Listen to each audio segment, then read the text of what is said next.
दोस्तों जय मसीह, आप सभी का प्रभु यीशु मसीह के नाम में बहुत बहुत स्वागत है 5 minutes Bible study with pastor Daniel Raj के इस प्रोग्राम में। आज का विषय आपके बीच में रखने से पहले दोस्तों जल्दी से याद दिला दो कि अगर आपने अभी तक यूट्यूब चैनल को सब्सक्राइब नहीं किया है तो जल्दी से कर लें। आपको करना क्या है, आपको चैनल को सब्सक्राइब करना है और साथ ही साथ आपको आइकॉन बेल दबाना है ताकि जब मैं मैसेजेस अपलोड करता हूँ तो आप उसको देख सकते हैं और आप तक वो पहुँच सकता है। दूसरा, आपको क्या करना है, मेरे पेज को लाइक करना है जो फेसबुक पेज है, और आपको ये प्रेस करना है थंब, ताकि आप जो है मेरे लाइव मैसेजेस को देख सकते हैं, मुझसे जुड़ सकते हैं और मेरे मित्र बन सकते हैं। दोस्तों साथ ही साथ मसीह मंथन बैठक व्हाट्सएप ग्रुप, जो हमने गलत शिक्षाओं के प्रति गलत जो कार्य करते हैं उसके प्रति एक मुहिम शुरू करी है। लॉकडाउन के बाद में पहली बैठक मुंबई से होगी और ये मसीह मंथन बैठक के मेंबर्स अभी तक 600 से भी ज़्यादा लोग हो चुके हैं। हम चाहते हैं कि आप इनमें से किसी के नंबर को कॉल करें।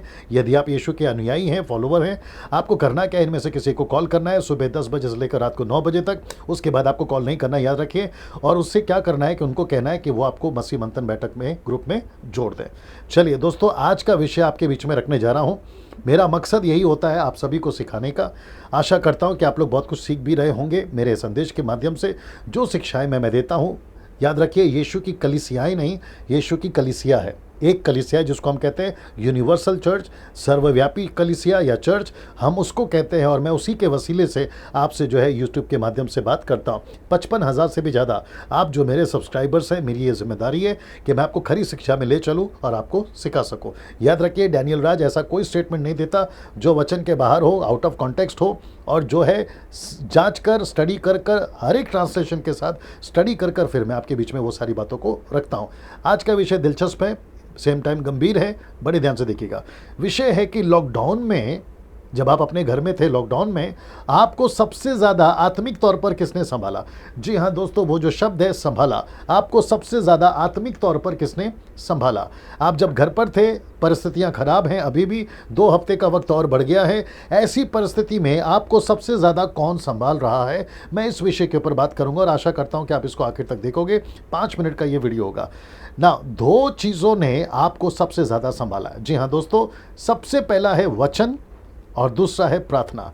मैं रिपीट करता हूं कि सबसे ज़्यादा है वचन और दूसरा है प्रार्थना। इन 2 चीज़ों से ही आप संभले हैं, डैनियल राज संभला है। और मैं समझता हूं कि भारत में और दुनिया भर में जितनी भी मसीहत है वो इन 2 चीज़ों से ही संभली है। विशेष करके कोरोना वायरस के और लॉकडाउन के दरमियान में जो परिस्थिति चारों तरफ बिगड़ी हुई है, उसमें इन 2 चीज़ों ने आपको संभाला।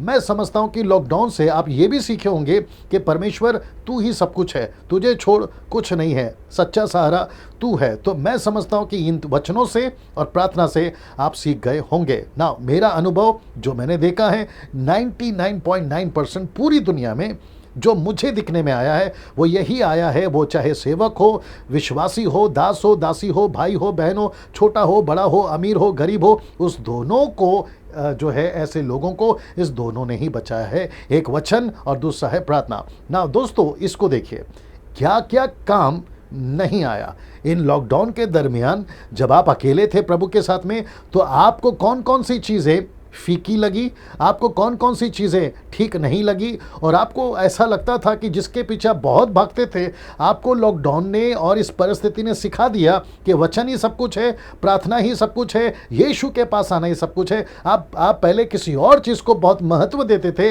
अब आपको लॉकडाउन ने यह सिखा दिया कि महत्व 2 चीज़ों को देना है, और एक है प्रार्थना और दूसरा है वचन या प्रार्थना। ना क्या क्या काम नहीं आया उसकी लिस्ट देखिए। मसीह गीत आपको काम नहीं आए, मसीह म्यूजिक आपको काम नहीं आया, अभिषेकित तेल आपके काम नहीं आया, पानी, अभिषेकित पानी आपके काम नहीं आया, रुमाल आपके काम नहीं आया, साबुन जो कि पंजाब में चलता है, पता नहीं कहाँ से लेकर आए, लेकिन वो भी आपके काम नहीं आया। किसी का ऑनलाइन प्रेयर आपके काम नहीं आया, काउंसलिंग किसी का, वो आपके काम नहीं आया क्योंकि आप उन पर निर्भर थे।